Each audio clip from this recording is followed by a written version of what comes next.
சாதியாலும் மதத்தாலும் பிரிக்கப்பட்டிருக்கும் இடம்சார் பிரிவினையை குறைப்பதற்கு மத்திய மாநில அரசுகளால் பல்வேறு முயற்சிகள் மேற்கொள்ளப்பட்டு வருகின்றன.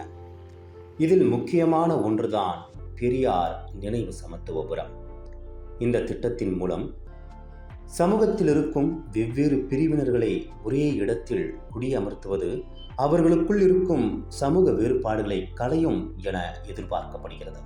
அதன் அடிப்படையில் 1998ஆம் ஆண்டு தமிழக அரசால் முதல் சமத்துவபுரம் தொடங்கப்பட்டது.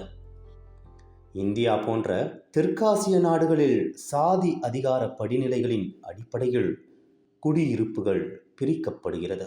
கடந்த காலங்களில் நிறவெறிக்கு பெயர் போன தென்னாப்பிரிக்காவில் கருப்பர்களுக்கும் வெள்ளையர்களுக்கும் இடையே உள்ள பிரிவினையை காட்டிலும் இந்தியாவில் தீண்டத்தகாதவர்களுக்கும் மற்றவர்களுக்கும் இடையே உள்ள இடைவெளி மிக அதிகம் என பல்வேறு ஆய்வுகள் தெரிவிக்கின்றன. கடந்த கால கொடுங்கனவில் இருந்தும் கொடும் நினைவில் இருந்தும் வெளியேற முயற்சிக்கும் சிந்தனை வெளிதான் இந்த சமத்துவபுரம். இந்த ஊர் பேரு சமத்துவபுரம்.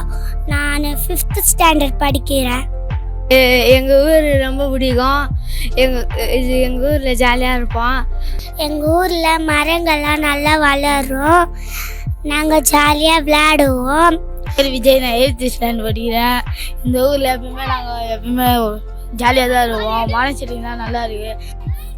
எனக்கு இந்த ஊர் ரொம்ப பிடிக்கும். மரச்செடிகள்லாம் அழகாக இருக்கும். ஜாலியாக விளையாடுவோம். அதுவும் இல்லைன்னு பார்த்தீங்கன்னா வெளியே போயிட்டு மீன் பிடிக்கிறது அந்த மாதிரி தான் இருக்கும். இந்த ஊர் தாங்க ரொம்ப பிடிச்சிருக்கு. இந்த ஊரை விட்டு போக மனசும் இல்லை. அதனால தான் இந்த ஊர்லேயே இருக்கோம். என் பேர் ஜெயகாந்தன். 1999 உருவாக்கப்பட்ட சமத்துவபுரத்தில் நாங்கள் அந்த நாள்லேருந்து இப்போது 2024 வரை வசித்து வந்துக்கிறோம். ஏன் வெளி பிரச்சனை நடந்த சாதிய மதவாதம்லாம் இருக்குது. ஆனால் நாங்கள் அந்த மாதிரியாக இல்லாமல் சமத்துவமாக வாழ்ந்துக்கிறோம். சமத்துவபுரத்தை உருவாக்கினால வரை எல்லாருமே சமத்துவம் அண்ணன் தம்பியாக வாழ்ந்துக்கிறோம். பெரியார் நினைவு சமத்துவபுரத்தில் எங்கு பார்த்தாலும் மனித சிரிப்புகள், ஆனந்த கூத்தாட்டங்கள், மரங்கள், செடிகள், கொடிகள், சிறகசைத்து பறக்கும் பறவைகளின் நந்தவனமாக காணப்படுகிறது என்று நாங்கள் இங்கு பொய் சொல்லவில்லை.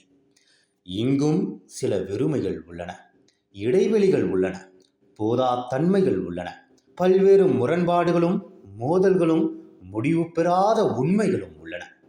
இருந்தாலும் சாதி, இனம், பாலினம், சமயம், பிறப்பிடம் காரணமாக வேற்றுமை காட்டுதலுக்கு இங்கு தடை செய்யப்பட்டுள்ளது. டே பை டே ஒரு ஃபேமிலி ரிலேஷன் ஸ்டார்ட் ஆக அவங்க பசங்களை எங்களை மாமான்னு கூப்பிடுறது. ஸோ அந்த மாதிரி ஒரு ஃபேமிலியாகவே நாங்கள் மாறிட்டோம். சரிங்களா? ஸோ இந்த வீட்டிலேருந்து வேறு குழம்பு போவோம், அந்த வீட்டிலேருந்து வேறு குழம்பு போவோம். இங்கே எங்களுக்கு வேற்றுமையே இல்லை. இங்கே பல ஜாதி மக்கள் இருக்காங்க, பல ரிலீஜியன் இருக்காங்க. ஆனால் நாங்கள் யாரையுமே பார்த்து பிரித்து பார்க்கறது இல்லை. எல்லாருமே சமமாக இருக்கும். இங்கு நிலவும் சமத்துவம் நம்மின் சிலர் கண்களுக்கு தட்டுப்படாமலும் புலப்படாமலும் இருக்கலாம். ஏன் சிலருக்கு அச்சுறுத்தக்கூடியதாகவும் இருக்கும். ஆனால் இதுதான் எதிர்காலம். வேற்றுமைகளை உடைத்தெறியும் வழிமுறைகளை நாம் இப்போதுதான் கற்றுக்கொண்டு வருகிறோம்.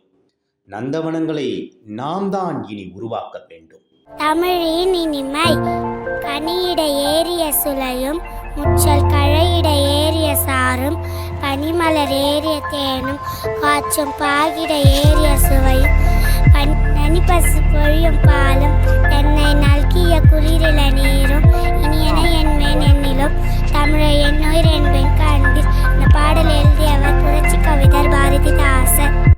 இங்கு பிறந்து வளர்ந்த இளம் தலைமுறையினர்தான் ஆதிக்க அடக்க முறைகளுக்கான எதிர் குறியீடு, எதிர் ஞாபகம்.